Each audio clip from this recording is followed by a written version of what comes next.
Hi everyone. Today we are going to be looking at some laws of indices. But before we go into that, let us quickly look at what index notation is. Index notation. So index notation is pretty much a way of shortening the product of numbers that are the same. Take note, I said it's pretty much a way of shortening the product of numbers that are the same. What do I mean by this? Let's assume I am multiplying 3 by 3 by 3 by 3. Instead of me writing 3 times 3 times 3 times 3, I could write 3 raised to the power of 4. Why did I say 4? I am multiplying 3, right? All these are the same numbers. I have it right here, 3. Now, how many 3s am I multiplying together? Let's count. 1, 2, 3, 4. We are multiplying 3 4 times. Then I put raised to the power of 4. Same thing as this. 5 times 5 times 5 times 5 times 5 times 5.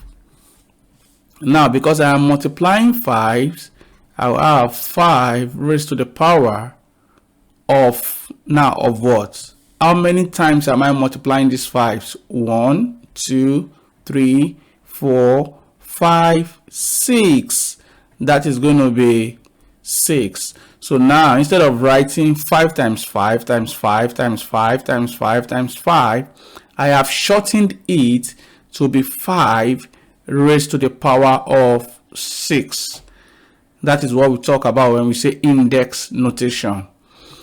Also, you need to take note that this number right here is what we call the base of this index notation. This is the base. Okay? This is the base.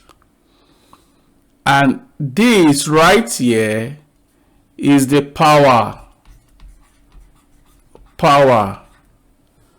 Or you can call it index. You call it index. So if you take note, the way to say this is 5 raised to the power of 6. 3 raised to the power of 4. Okay, so this is your index and this is your base. If you take note, all these are the same. They have the same number. 3, 3, 3, 3. That's the same number. That's why we have 3 raised to the power of 4. Okay. All right. Very good, guys. Now that you understand how to write indices, now let us now look at the different laws of indices. Okay. In this class, we are going to be looking at about 4 of the laws of indices, and then we will continue in the next class. The first one is what we call multiplication law. We call it multiplication law. Okay? What this is saying is that when numbers with equal bases are being multiplied, their power are going to be added. So this means that if I have 2 raised to the power of 7 multiplied by 2 raised to the power of 3, I have these numbers having equal bases. Remember, we said this is the base right here. So this is the base. 2 is the base. 2 is the base. They have the same base. When you multiply these numbers, what you indeed are going to do is to add the indices, okay, or the powers.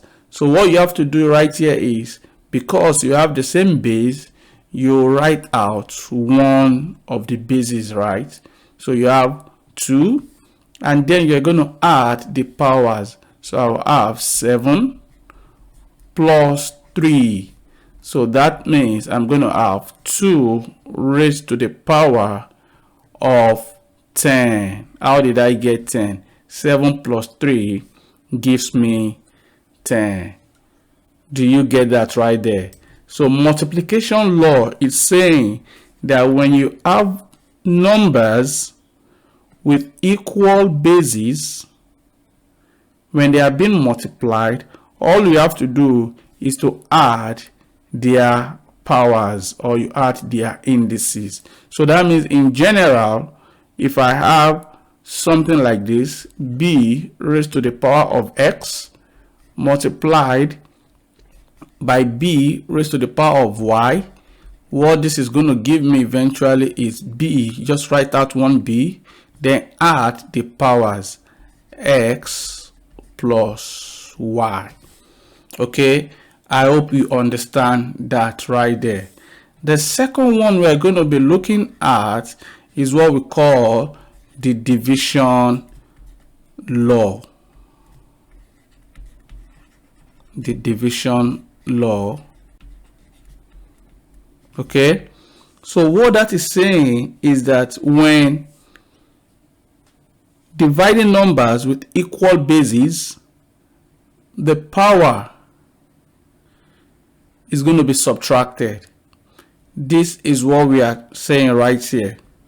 If I have 2 raised to the power of 7 divided by 2 raised to the power of 3, okay, so the power of the divisor is going to be subtracted from that of the dividend.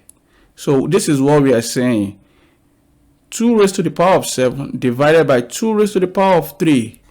So all you have to do is to say 2, okay, because they have the same base, raised to the power of 7 minus 3, because it is division. Remember, when it was multiplication, we added. Now it is division, you're going to subtract. And then your answer is going to be 2 raised to the power of 7 minus 3 is 4. So my final answer is going to be 2 raised to the power of 4. Do you get that right there?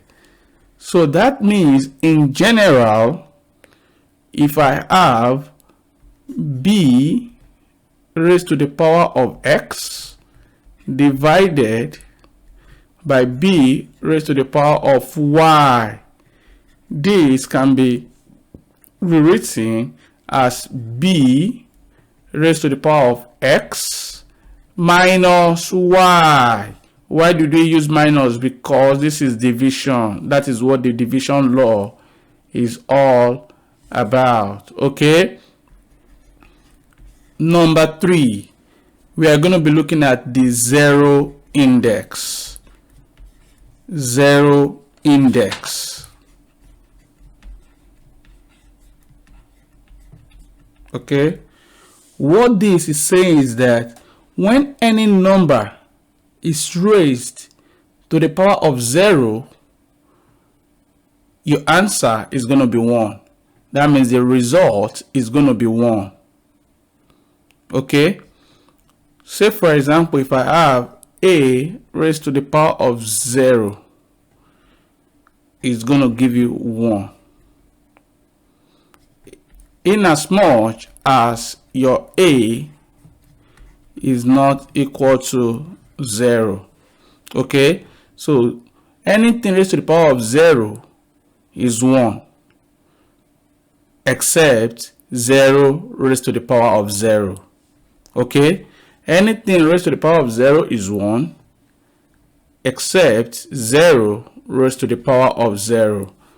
So now that means if I have 4 raised to the power 0, it's going to give me 1. Okay, if I have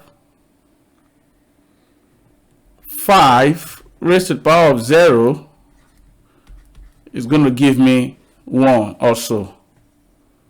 Okay, if I have 7 raised to the power of 0, it's also going to give me 1. All right, so that is your 0 index. Okay, in this class, let us look at the last laws of indices we are going to be looking at in this class. Negative index. Negative index law. Negative index law. Okay. So in negative index law, what that is saying is that if you have something of this nature, a raised to the power of minus n, a raised to the power of minus n, what happens is that it's going to become a reciprocal of this a raised to the power of positive n. So what this means is that this negative right here becomes 1 over, okay? So now a raised to the power of minus n means 1 over a raised to the power of n, positive n, okay? So that means if I have something of this nature, 5 raised to the power of negative 3, this is going to give me, the negative becomes 1 over 5 raised to the power of positive 3. Okay, if I have 7 raised to the power of negative 6, this will become 1 over, because the negative is going to become 1 over 7 raised to the power of 6. Very good, very good. Now in this class, we have been able to look at 4 of the laws of indices. In the next class, we are going to be looking at the remaining laws and also solve more questions in this topic.